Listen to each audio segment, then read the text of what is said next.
2026년 기초생활수급자 선정 기준 총정리. 안녕하세요. 오늘은 2026년 기준으로 확정된 기초생활수급자 선정 기준을 실제 금액과 함께 정확하게 정리해드리겠습니다. 특히 올해는 기준 중위소득이 역대 최대 수준인 6.51% 인상되면서 수급 대상이 크게 확대된 만큼 예전에 탈락하셨던 분들도 다시 확인해 보셔야 하는 중요한 시점입니다. 기초생활수급자는 생활이 어려운 국민에게 생계급여, 의료급여, 주거급여, 교육급여 등을 지원하는 제도이며 대상자 선정은 소득인정액을 기준으로 이루어집니다. 이 소득인정액은 단순히 월급만을 의미하는 것이 아니라 실제 소득의 재산을 소득으로 환산한 금액까지 포함해서 계산되는 구조이기 때문에 단순히 소득 기준만으로 판단하는 것은 정확하지 않습니다.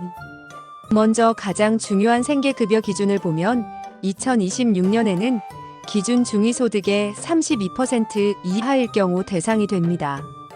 이를 실제 금액으로 보면 1인 가구 기준 월 82만 556원 이하, 2인 가구는 134만 3,773원 이하, 3인 가구는 171만 4,891원 이하, 그리고 4인 가구는 약 207만 원 수준 이하일 경우 생계급여 대상이 될 수 있습니다.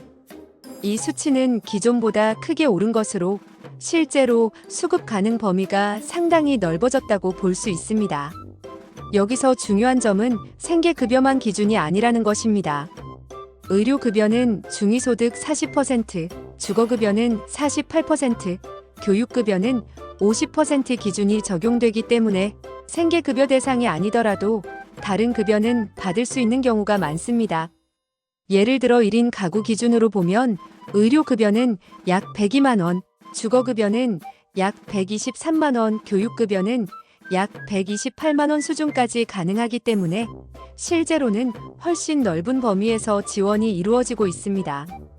또한 많은 분들이 궁금해하시는 부양의무자 기준도 살펴보면 2026년 기준으로 생계급여는 부양의무자 기준이 사실상 폐지된 상태이지만 일부 예외적으로 부양의무자 가구의 연소득이 약 1억 3천만 원을 초과하거나 일반 재산이 12억 원을 초과하는 경우에는 제한이 있을 수 있습니다.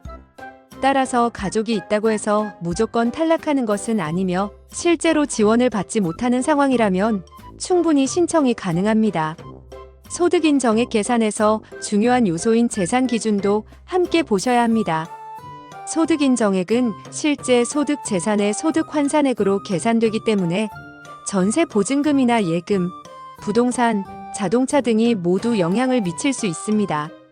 다만 최근에는 기본재산 공제가 확대되고 금융재산 공제도 늘어나면서 일정 수준의 재산은 크게 불리하게 작용하지 않도록 개선된 상태입니다. 특히 지역에 따라 재산 기준이 다르게 적용되며 서울 등 대도시의 경우 공제 기준이 더 완화되는 경우도 있습니다. 차량 기준 역시 중요한 변화 포인트입니다. 과거에는 차량이 있으면 수급이 어려운 경우가 많았지만 2026년 기준에서는 차량 가액이 낮거나 생계형 차량으로 인정되는 경우 재산 평가에서 제외되거나 완화 적용됩니다. 일반적으로 약 500만 원 이하 차량이나 오래된 차량 또는 생업에 필수적인 차량은 불리하게 적용되지 않는 경우가 많기 때문에 차량이 있다는 이유만으로 포기하실 필요는 없습니다. 근로소득이 있는 분들에게도 중요한 변화가 있습니다.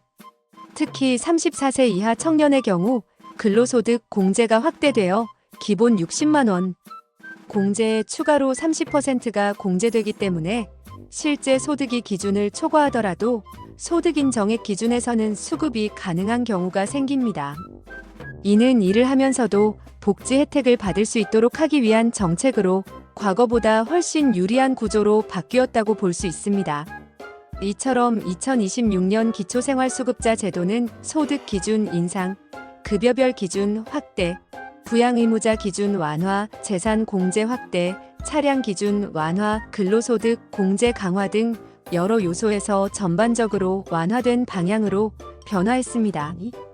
그 결과 실제 현장에서는 1인 가구, 청년층, 차량 보유 저소득층, 가족과 단절된 가구 등에서 수급 대상이 늘어나는 추세가 뚜렷하게 나타나고 있습니다.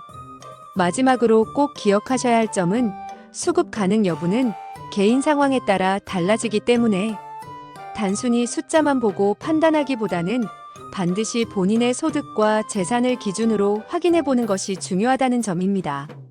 주소지 주민센터를 방문하거나 복지로 홈페이지를 통해 모의 계산을 해보시면 보다 정확하게 확인할 수 있습니다.